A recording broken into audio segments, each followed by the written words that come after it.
एक साधारण सी आदिवासी लड़की जो बाल विवाह की कुप्रथा का शिकार होकर पहले तो दैहिक शोषण के भयानक भंवर में जा गिरी। इसके बाद ससुराल और मायके की उपेक्षा ने उसे सभ्य समाज के उन तमाम पेतरों का अच्छी तरह अनुभव करा दिया जिसकी आड़ में समाज हर रोज मानवता का गला घोटता है। अपनी जिंदगी की कड़ी धूप में उसे छांव का एहसास शायद ही कभी हुआ हो। बिरादरी के दंभ ने उस पर इतने अत्याचार किए कि उस कड़ी धूप में उसके शरीर से पसीना नहीं बल्कि लहू बहा करता था। और जब उसकी सहन शक्ति जवाब देगी तो उसने भी बंदूक उठाकर रक्त की नदियां बहा दी। हम बात कर रहे हैं अपने समय की खतरनाक दस्यु सुंदरी फूलन देवी की। दोस्तों, बैंडिट क्वीन फूलन देवी के बारे में तो आपने बहुत सुना होगा, लेकिन क्या आपको ये मालूम है कि कैसे एक साधारण सी लड़की फूलन देवी बन गई और क्यों फूलन देवी ने 22 राजपूतों को एक लाइन में खड़ा करके उन सभी की हत्या कर दी। इतना ही नहीं, दिल दहला देने वाले सबसे बड़ा सवाल तो ये है कि किस तरह फूलन देवी के साथ 300 से भी ज्यादा बार बलात्कार किया गया। और ये सब तो कुछ भी नहीं, फूलन देवी की जिंदगी में ऐसा बहुत कुछ घटित हुआ है जिसके बारे में सुनकर आप हैरान रह जाएंगे। तो दोस्तों, आज हम जानेंगे कि कौन है फूलन देवी और क्या थी उसकी जिंदगी। कैसे एक आम सी लड़की खूंखार डाकू बनी और देश की संसद तक पहुंच गई। हमारे आज के वीडियो में आखिर तक बने रहेगा क्योंकि आज हम लेकर आए हैं उसके जीवन के कुछ अनछुए पहलू। फूलन देवी की कहानी शुरू होती है उत्तर प्रदेश के जालौन जिले से, जहां गोरहा का पूर्वा नाम का एक छोटा सा गांव है। ये गांव फूलन देवी की वजह से जितना प्रसिद्ध हुआ उसके पहले उतना ही गुमनाम हुआ। इस गांव के एक मल्हा परिवार में साल 1963 में फूलन देवी का जन्म हुआ। फूलन के पिता देवी दिन मल्हा के परिवार में उनकी पत्नी के अलावा 4 बच्चे थे, जिनमें 2 लड़के और 2 लड़कियां शामिल थी। सभी भाई बहनों में फूलन सबसे छोटी थी। देवी दिन मल्हा के पास जमीन का एक छोटा सा हिस्सा था जिस पर वह खेती करते थे, साथ ही साथ वह नाव भी चलाते थे और इन्हीं दोनों चीजों से वह अपने परिवार का पालन पोषण किया करते थे। फूलन देवी जिस बिरादरी से आती है उस बिरादरी में भी उनका परिवार गरीब से भी ज्यादा गरीबी वाली स्थिति में था, लेकिन गरीबी के आलम में रहने के बावजूद भी फूलन देवी बिल्कुल भी शांत स्वभाव की नहीं थी। जब कभी भी ये कोई गलत चीज देखती थी तो उसके खिलाफ आवाज उठाने के लिए खड़ी हो जाती, फिर चाहे वह ऊंची जाति के लोग हो या फिर उनकी जाति के लोग। फूलन सभी को अपनी लोकल भाषा में खरी खोटी सुना दिया करती थी। मौका मिले तो लड़ने भी लगती थी, यहाँ तक कि मारपीट की नौबत आ जाए तब भी वह पीछे नहीं हटती थी। फूलन देवी के पिता के पास जो जमीन थी उसके कुछ हिस्से पर उसके चाचा ने कब्जा कर रखा था। फूलन के घर में आए दिन उसकी शिकायतें आती रहती थी क्योंकि वह घर के बाहर लड़कों से झगड़ा करती थी, या फिर यूं कहे कि अगर कोई उसे परेशान करता तो वो चुप नहीं बैठती थी बल्कि ईंट का जवाब पत्थर से देती थी। आगे चलकर फूलन देवी के चाचा जमीन के टुकड़े के लिए उनके परिवार को बहुत ज्यादा परेशान करने लगे। इसके जवाब में केवल फूलन देवी ही डट कर खड़ी रहती थी। वह अपने पिता से भी ऐसा करने को कहती थी। हालांकि इसे लेकर पिता और पुत्री में झगड़े हुआ करते थे। गुस्से में आकर पिता ने फूलन का विवाह एक दूसरे गांव में पुत्तीलाल नाम के आदमी से कर दिया, जो फूलन से उम्र में 3 गुना ज्यादा बड़ा था।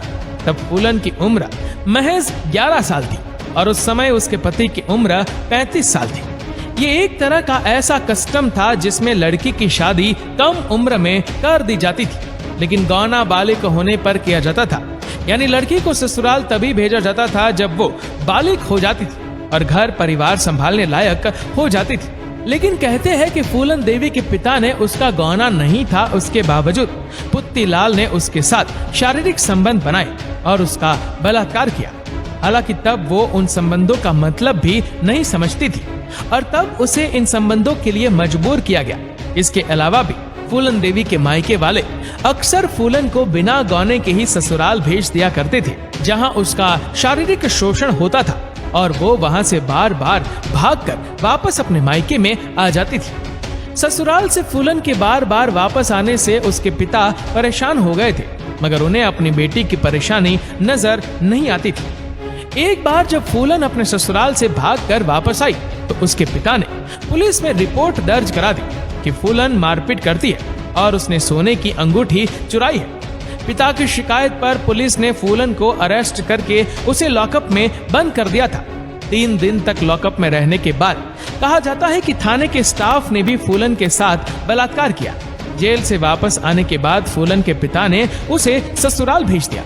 वहां जाने पर पता चलता है कि उसके पति पुत्तीलाल ने दूसरी शादी कर ली है और उसके ससुराल वाले फिर से फूलन के साथ मारपीट करते हैं। इसके बाद फूलन को सारे सामान के साथ उसके मायके भेज देते हैं और अब फूलन ससुराल से भी लगभग अलग हो चुकी थी।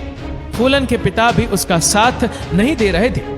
अपने घर परिवार का ऐसा व्यवहार और पुलिस थाने में जो कुछ फूलन के साथ हुआ, इन तमाम बातों ने उसे भीतर से बागी बना दिया। इसके बाद फूलन का संपर्क कुछ ऐसे अनजान अजनबी लोगों के साथ हुआ जिन्होंने उसे एक अलग ही रास्ते पर चलने के लिए मजबूर कर दिया। फूलन के संपर्क में आए ये लोग मल्लाह जाति से ही थे, मगर चंबल के भेड़ों में सक्रिय डाकू के संपर्क में थे और उनके लिए काम किया करते थे। एक दिन अचानक फूलन गायब हो गए और चंबल के भेड़ों में पहुंच गए। चंबल के भेड़ों ने फूलन देवी को बाबू गोजर गैंग में पहुंचा दिया। इस गैंग में बाबू गोजर के बाद विक्रम मल्लाह का नंबर आता है। विक्रम मल्लाह फूलन देवी की जाति से ही था और उसे फूलन की कहानी मालूम थी, इसलिए उसके मन में फूलन के लिए कुछ कोमल भावनाएं थी।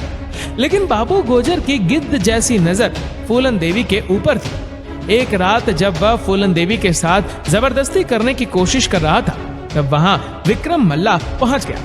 फिर उन दोनों के बीच झगड़ा हुआ और फाइनली विक्रम मल्लाह ने बाबू गोजर को जान से मार दिया। हालांकि विक्रम मल्लाह पहले से शादीशुदा था, लेकिन इस गैंग में अब वही लीडर था और फूलन उसके साथ थी। दोनों के प्यार के चर्चे मशहूर होने लगे। विक्रम मल्लाह ने फूलन देवी को राइफल चलाना सिखाया। एक डाकू क्या होता है, उसकी जिंदगी क्या होती है, उसके चैलेंजेस क्या होते हैं, कैसे सरवाइव करते हैं, ये सारी बातें फूलन को विक्रम मल्लाह ने सिखाई।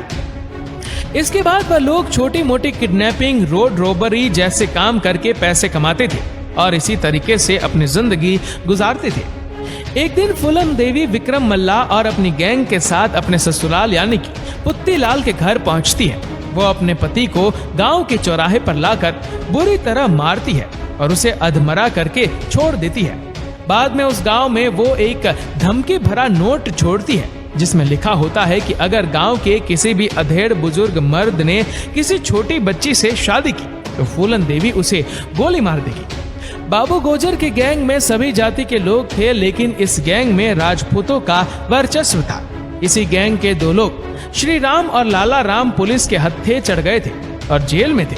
जब वो जेल से छूटकर आए तो उन्हें ये पता चला कि विक्रम मल्लाह ने फूलन देवी के चक्कर में सरदार को गोली मारकर उसकी हत्या कर दी है। इस बात का बदला लेने के लिए इन दोनों ने गैंग में जाति के आधार पर दरार डाल दी। फाइनली राजपूत जाति के ज्यादातर लोग एक तरफ हो गए।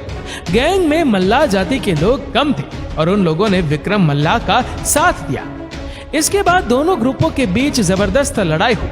उस लड़ाई में विक्रम मल्लाह मारा गया। श्री राम और लाला राम फूलन को उठाकर यूपी में अपने गांव बेहमई ले गए। यहाँ उन्होंने फूलन को एक कमरे में बंद कर दिया और बारी बारी से लगातार 3 हफ्ते तक कई दर्जनों लोगों ने फूलन के साथ बलात्कार किया। उसी गांव में एक मल्लाह जाति का व्यक्ति रहता था। उसे ये बात पता चली कि फूलन की हालत बेहद खराब है। फूलन के साथ ही विक्रम मल्लाह गैंग के 2 साथी और थे। उन लोगों की मदद से फूलन देवी को वहां से निकाल दिया गया और ठाकुरों को भनक तक नहीं लगी। ये लोग फूलन देवी को लेकर एक बार फिर चंबल के भेड़ों में आ गए। ये सभी मल्लाह जाति के लोगों को इकट्ठा करके एक नया गैंग बनाते हैं। इस मल्लाह गैंग के लीडर खुद फूलन देवी बनती है, जो फूलन देवी को राजपूतों से बचाकर लाया था। इसका नाम था मानसिंह और अब फूलन देवी की जिंदगी में विक्रम मल्लाह की जगह मानसिंह ने ले ली। ये लोग छोटी मोटी रॉबरी करते थे, लेकिन फूलन देवी ऊंची जाति के लोगों को ज्यादा टारगेट किया करती थी। 14 फरवरी 1981 का दिन था जब बेहमई गांव में एक राजपूत परिवार में शादी थी। तब फूलन देवी का गैंग इस गांव में पुलिस की वर्दी में हमला कर देता है। फूलन देवी के साथ इस गांव में जो घटना घटी थी उसके ठीक 7 महीने बाद अपना बदला पूरा करने के लिए फूलन देवी यहाँ आई। उसने श्री राम और लाला राम के साथ उन तमाम लोगों की तलाश शुरू की जो इस कांड में उनके साथ थे, मगर गांव में उनमें से कोई नहीं मिला। केवल 2 लोग ही फूलन देवी के पकड़ में आए थे। इसके बाद फूलन देवी ने शादी में आए दूसरे राजपूत मर्दों को पकड़ा और गांव के चौराहे पर उन सभी को एक लाइन में खड़ा किया। शुरुआत फूलन देवी ने खुद की और उसके बाद उसके गैंग के दूसरे लोगों ने मिलकर 22 राजपूतों को मौत के घाट उतार दिया। इस घटना को अंजाम देने के बाद फूलन देवी और उसका गैंग सुरक्षित वापस चला गया, लेकिन इसके बाद से पूरे देश में फूलन देवी का नाम घर घर लिया जाने लगा। बेमई हत्याकांड में फूलन देवी को दस्यु सुंदरी के तौर फेमस कर दिया गया। मीडिया ने फूलन देवी को बैंडिट क्वीन का नाम दे दिया। उस समय दिल्ली में इंदिरा गांधी प्रधानमंत्री के पद पर थी और यूपी में वीपी सिंह मुख्यमंत्री के तौर पर थे। इस घटना के बाद मुख्यमंत्री ने अपने पद से इस्तीफा दे दिया। स्टेट की पुलिस फूलन देवी की तलाश करने लगी, लेकिन वह पकड़ में नहीं आ रही थी।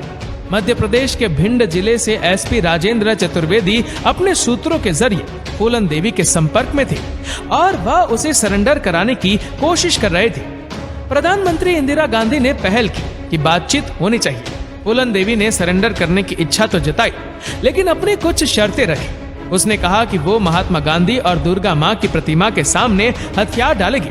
उसके गैंग के किसी भी सदस्य को 8 साल से ज्यादा जेल में नहीं रखेंगे और जेल से निकलने के बाद उन्हें जमीन या प्लॉट देंगे, जिसके आधार पर वह शराफत की जिंदगी जी सके। फूलन देवी के सरेंडर के समय उनका पूरा परिवार वहां मौजूद होगा। वह यूपी में नहीं बल्कि एमपी में सरेंडर करेंगी। ऐसी शर्तों के साथ बात सरकार तक पहुंची। सरकार मान गई और फरवरी 1982 को फूलन देवी ने अपने पूरे गैंग के साथ भिंड जिले में सरेंडर कर दिया। इसके बाद फूलन देवी को जेल ले जाएगा। आने वाले 11 सालों तक इस मामले में कोई कार्यवाही नहीं हुई और फूलन देवी जेल में ही रह रही थी। साल 1994 में यूपी में मुलायम सिंह यादव की सरकार थी। उन्होंने फूलन देवी पर दर्ज तमाम मुकदमे वापस ले लिए। कुल 48 मुकदमों को वापस लेने के बाद फूलन देवी एक आजाद नागरिक की तरह रहने लगी। इस दौरान फूलन देवी की जिंदगी पर एक फिल्म भी बनी, जिसे बैंडिट क्वीन नाम दिया गया। शेखर कपूर की बनाई गई ये फिल्म काफी हिट हुई, लेकिन इस फिल्म को बनाने से पहले फूलन देवी को पूछा भी नहीं गया था। साल 1995 में वो बौद्ध धर्म स्वीकार करते हुए उमेद सिंह नाम के व्यक्ति से शादी कर लेती है। साल 1996 में फूलन देवी ने समाजवादी पार्टी के टिकट पर मिर्जापुर सीट से चुनाव लड़ा और जीत कर लोकसभा पहुंची। इसके बाद साल 1998 में फिर लोकसभा चुनाव लड़ा, लेकिन वहां से हार गई और साल 1999 में एक बार फिर मिर्जापुर सीट से लोकसभा चुनाव लड़ा और वहां से वो दूसरी बार जीत गई। 25 जुलाई 2001 को दिल्ली स्थित सरकारी आवास के सामने फूलन देवी को गोली मारकर उसकी हत्या कर दी गई। इस घटना के 2 दिन बाद आरोपी शेर सिंह राणा ने देहरादून में पुलिस के सामने आत्मसमर्पण कर दिया, यानी कि अपना गुनाह स्वीकार कर लिया। इस हत्या को अंजाम देने का जो कारण सामने आया वो बेहद चौंका देने वाला था। पुलिस के मुताबिक शेर सिंह राणा ने बेमई हत्याकांड में मारे गए 22 राजपूतों की हत्या का बदला लेने के लिए फूलन देवी को जान से मार डाला। इस प्रकार फूलन देवी उस गोली का शिकार हुई जिस गोली से उसे शिकार करने की आदत थी, जिस गोली को अपनी बंदूक में रखकर उसने अपने ऊपर हुए अत्याचार का बदला पूरा किया। तो ये थी फूलन देवी की पूरी कहानी। दोस्तों, आपको फूलन देवी की कहानी कैसी लगी हमें नीचे कमेंट करके जरूर बताएगा और वीडियो अच्छा लगा हो तो लाइक और शेयर करना न भूलें। ऐसी ही और फैक्ट वीडियो को देखने के लिए फॉलो करें हमारे पेज को और सब्सक्राइब करें हमारे यूट्यूब चैनल को, जिसकी लिंक हमने नीचे कमेंट सेक्शन में दी है। धन्यवाद।